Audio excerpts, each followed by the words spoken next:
Hello दोस्तों, तो फिर से आप सभी का एक नए वीडियो में स्वागत है। तो आज इस वीडियो में हम मम्प्स के बारे में बात करेंगे, गलसुआ के बारे में बात करेंगे। इसके बारे में हमने पिछले लाइव सेशन में संडे को जो लिया था उसमें बात की थी, लेकिन वीडियो की क्वालिटी अच्छी ना होने की वजह से हमने वो अपलोड नहीं किया।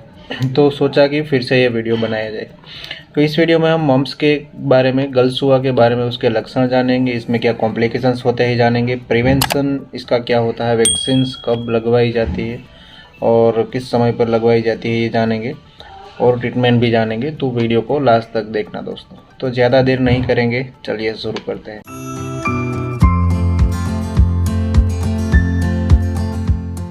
तो सबसे पहले जानते हैं कि मम्प्स क्या होता है, गलसुआ क्या होता है, गलसुआ में क्या होता है। तो लगभग सभी को पता होगा कि मम्प्स में क्या होता है। उसमें यहाँ पर गाल के ये वाले पार्ट में यहाँ पर सूजन हो जाती है, साथ में बहुत ज़्यादा दर्द होता है और बुखार होने लगता है, थकावट महसूस होती है, ये सारी चीज़ें होती हैं और इसे हम मम्प्स बोलते हैं। तो इसमें होता क्या है कि जो हमारी सलाइवरी ग्लैंड्स होती है, लाल ग्रंथियाँ होती है, उसमें सूजन आ जाती है। जनरली 3 मेजर सलाइवरी ग्लैंड्स होती है। एक होती है सबलिंगुअल, जो हमारी जीभ के निचले पार्ट में, दूसरी होती है सब मैंडिब्यूलर और तीसरी होती है पेरोटिड ग्लैंड। ये पेरोटिड ग्लैंड सबसे बड़ी सलाइवरी ग्लैंड्स होती है और उनमें जो यहाँ पर पेरोटिड ग्लैंड्स आती है उनमें इन्फ्लामेशन, इन्फेक्शन हो जाता है, जो कि ये मम्प्स के वायरस की वजह से होता है। जो मम्प्स है वो वायरस की वजह से होता है और वो पैरामिक्सो वायरस की वजह से ये होता है। जो मम्प्स का वायरस है उसका नाम है पैरामिक्सो वायरस।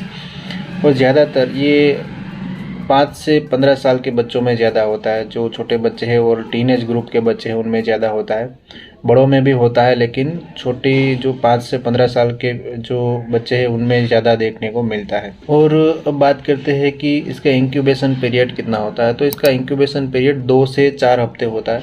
मतलब कि एक बार जो मम्प्स का वायरस है, पैरामिक्सो वायरस है, आपके शरीर में एंटर हुआ है, उसके बाद 2 से 4 हफ्ते में सिम्टम्स दिखाना शुरू करेगा। तो अब बात करते हैं कि सिम्टम्स क्या क्या आते हैं। तो सबसे पहले तो आपको यहाँ पर ये वाले पार्ट में सूजन आएगी, गाल के पार्ट में, कान के नीचे के पार्ट में।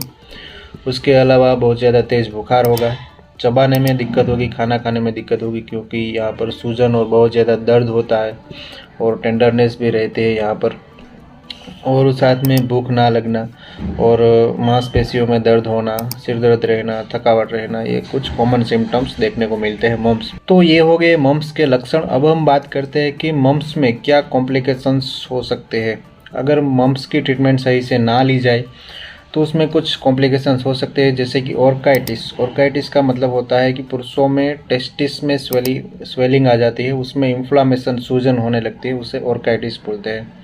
दूसरा है पेंक्रियाटाइटिस, हो सकता है हमारा जो पेंक्रियाज होता है उनमें सूजन आ जाती है, इन्फ्लामेशन हो जाता है। मेनिंजाइटिस हो सकता है, यानी कि हमारे ब्रेन में या हमारे सेंट्रल नर्वस सिस्टम में इन्फ्लामेशन, सूजन, इन्फेक्शन हो जाता है। और महिलाओं में उफ्राइटिस और मास्टाइटिस हो सकता है। उफ्राइटिस का मतलब है महिलाओं में ओवरीज में इन्फ्लामेशन होना, और जो मास्टाइटिस का मतलब होता है उनके ब्रेस्ट टिश्यूज में इन्फ्लामेशन यानी कि सूजन होना। और इसका एक और कॉम्प्लिकेशन है, वो है डिफनेस यानी कि हियरिंग लॉस, जो कि टेम्पररी भी हो सकता है और परमानेंट भी हो सकता है। कुछ केसेस में मम्प्स ठीक होने के बाद ये अपने आप ही हियरिंग लॉस चला जाता है, फिर से सुनाई देने लगता है, लेकिन कभी कभी जो हियरिंग लॉस है वो परमानेंट भी हो सकता है। तो ये मम्प्स के, गलसुआ के कॉम्प्लिकेशंस थे, जो कि अगर ठीक से सही से ट्रीटमेंट ना मिले और ट्रीटमेंट मतलब बहुत ज़्यादा मम्प्स की जो तकलीफ है वो बढ़ जाए तो उसके बाद ये कॉम्प्लिकेशंस हो सकते हैं। अब बात करते हैं प्रिवेंशन के बारे में, वैक्सीन्स के बारे में,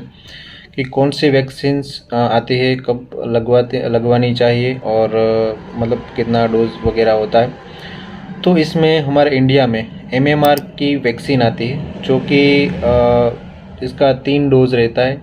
बच्चों में मतलब 9 महीने से लेकर 12 महीने के बीच में पहला डोज होता है, फिर 15 से 18 महीने के बीच में दूसरा डोज होता है, और तीसरा होता है 4 से लेकर 6 साल के बीच में। तो 3 डोज इस तरह से लगते हैं। और होम्योपैथी में भी इसका प्रिवेंटिव मेडिसिन एक आती है, पेरोटिडिनम 200 CH पोटेंसी में दी जाती है, जो कि 2 बूंद हर रोज़ दी जाती है सुबह 3 दिन के लिए इस तरह से। और होम्योपैथी की जो ये प्रिवेंटिव मेडिसिन है वो बच्चे भी ले सकते हैं और बूढ़े भी ले सकते हैं और अडल्ट्स भी ले सकते हैं। और जनरली ये मतलब लाइफ लॉन्ग तो ये प्रोटेक्शन नहीं देगी, लेकिन जब मतलब अपने आसपास, आपके आसपास अगर ऐसा मम्स जैसे वायरल इन्फेक्शन हुआ है, गल्स हुआ, बहुत ज़्यादा लोगों को हुआ है, तो उस दौरान प्रोटेक्शन के तौर पर ये पेरोटिडिनम दी जाती है होम्योपैथी में। 200 CH पोटेंसी में आती है, 2 बूंद हर रोज़ 3 दिन के लिए, इस तरह से। अब बात करते हैं मम्स की ट्रीटमेंट के बारे में कि मम्स में क्या इलाज दिया जाता है। तो मम्स में जनरली कोई खास ट्रीटमेंट इसकी नहीं होती, सिम्टोमेटिक ट्रीटमेंट ही देते हैं। Generally non steroidal anti inflammatory और जो पेन किलर दवाइयाँ होती है और बुखार को कम करने की दवाइयाँ वगैरह दी जाती है। तो उसमें generally Zerodol SP, aceclofenac, paracetamol और सेरोटोपेप्टिडेज का कॉम्बिनेशन आता है, वो देते हैं। वो सुबह शाम 1-1 गोली या तो फिर दिन में 3 बार भी दे सकते हैं खाना खाने के बाद। तो ये क्या करेगी, ये मेडिसिन हमारे जो सूजन हुई है यहाँ पर पेरोटिड ग्लैंड में, यहाँ पर वो कम करेगी और वहाँ पर दर्द हो रहा है उसको भी कम करेगी, साथ में बुखार में भी काम करती है। अदरवाइज डॉक्टर आपको अलग से पैरासीटामोल भी दे सकते हैं 500 मिलीग्राम या तो फिर 650 मिलीग्राम, वो जब भी आपको बुखार हो तब लेने के लिए बोल सकते हैं। इसके अलावा सेकेंडरी इन्फेक्शन को प्रिवेंट करने के लिए एंटीबायोटिक भी कभी कभी प्रिस्क्राइब की जाती है, जिसमें एमोक्सिक्लेव 625 मिलीग्राम की टेबलेट आती है, जिसमें एमोक्सिसिलिन एंड क्लेवोनिक एसिड आता है कंटेंट, वो सुबह शाम दी जाती है। और कभी कभी स्टीरॉयड भी देते हैं। स्टीरॉयड में वाइसोलोन 5 मिलीग्राम बीडी में देते हैं। वाइसोलोन में कंटेंट रहता है प्रेडनिसोलोन, और भी स्टीरॉयड कोई हो सकता है, और एंटीबायोटिक भी कोई और हो सकती है। मम्स एक वायरल इन्फेक्शन है, तो उसमें एंटीबायोटिक का कोई उतना खास रोल होता नहीं है, लेकिन सेकेंडरी इन्फेक्शन को प्रिवेंट करने के लिए इसमें एंटीबायोटिक दी जाती है। कभी कभी साथ में बैक्टीरियल इन्फेक्शन भी होता है, तो उसको कम करने के लिए भी दी जाती है। और बहुत ज़्यादा सीवियर केसेस है तो उनमें ही स्टीरॉयड प्रिस्क्राइब करते हैं, अदरवाइज नहीं करते। 3 से लेकर 5 दिन तक के लिए शॉर्ट कोर्स ऑफ स्टीरॉयड देते हैं, अदरवाइज बहुत लंबे समय तक ये नहीं चलाया जाता। और इसके साथ में न्यूरोकाइन गोल्ड जो टेबलेट आती है वो प्रिस्क्राइब करते हैं, जो कि एक मल्टीविटामिन मल्टी मिनरल टेबलेट है। दिन में 1 बार, इस तरह से वो 7 दिन या तो फिर 10 दिन तक के लिए दी जाता है। अदरवाइज मम्स है वो एक सेल्फ लिमिटिंग डिजीज़ है, वो अपने आप ही ठीक हो जाता है, सिर्फ आपको सिम्टोमेटिक ट्रीटमेंट लेने से ही। 7 से लेकर 15 दिनों तक उसके सिम्टम्स रहते हैं। कुछ केसेस में 7 दिन में 1 हफ्ते में ठीक हो जाता है, कुछ केसेस में 2 हफ्ते में ठीक होता है, और कुछ रेयर केसेस में कॉम्प्लिकेशंस होते हैं। तो ये तो बात हुई एलोपैथी दवाइयों के बारे में।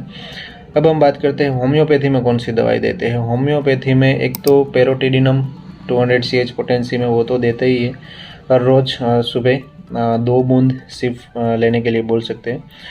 और उसके बाद एक दूसरी मेडिसिन आती है, वो है बेलाडोना 30 CH पोटेंसी में, उसकी 2-2 बूंद आधे कप पानी में आपको लेनी है। हर 2 घंटे में आपको इसको रिपीट करना है 10 दिन तक के लिए, तो आपका मम्स या गल्स हुआ है वो ठीक हो जाएगा। इस वीडियो में हमने जो दवाई बताई वो आपको अपने आप से नहीं लेनी है, पहले डॉक्टर्स की सलाह लेनी है, उसके बाद ही आपको ये लेनी है। अदरवाइज़ आप घर पर क्या कर सकते हो अगर आपको मम्स हुआ है तो। पहली बात, ये एक वायरल इन्फेक्शन है, दूसरों को स्प्रेड हो सकता है, तो इसीलिए आपको बहुत ज़्यादा बाहर के लोगों से या दूसरे लोगों को के कांटेक्ट में नहीं आना है, जिससे कि ये ज़्यादा स्प्रेड ना हो। और आपको बहुत ज़्यादा पानी पीना है और लिक्विड डाइट लेना है, क्योंकि इसमें चबाने में बहुत ज़्यादा दिक्कत होती है। सॉलिड डाइट लोगे तो आपको बहुत ज़्यादा दर्द हो सकता है, चबाने में दिक्कत होती है, तो लिक्विड डाइट ही लेना है ज़्यादा, जितना हो सके उतना ज़्यादा पानी पीना है और बेड रेस्ट करना है। और एक चीज़ आप घर पर कर सकते हो, वो है कि आपको गर्म पानी करना है, उसमें थोड़ा नमक डालना है और उसके गरारे कर सकते हो, कुल्ले कर सकते हो। और आप गर्म पानी से या तो फिर गर्म पानी की जो थैली आती है उससे यहाँ पर सिकाई कर सकते हो, जिससे कि आपकी सूजन कम होगा, दर्द कम होगा और आपको मम्स में आराम मिलेगा। तो आशा करता हूँ दोस्तों वीडियो में कुछ अच्छी और इन्फॉर्मेटिव जानकारियाँ जानने को मिली होगी। अगर वीडियो अच्छी लगी है तो प्लीज़ वीडियो को लाइक करें, शेयर करें और हमारे इस चैनल पर नए हैं तो सब्सक्राइब करें। तो मैं मिलता हूँ अगले वीडियो में, तब तक हेल्दी रहिए, फिट रहिए और मस्त रहिए।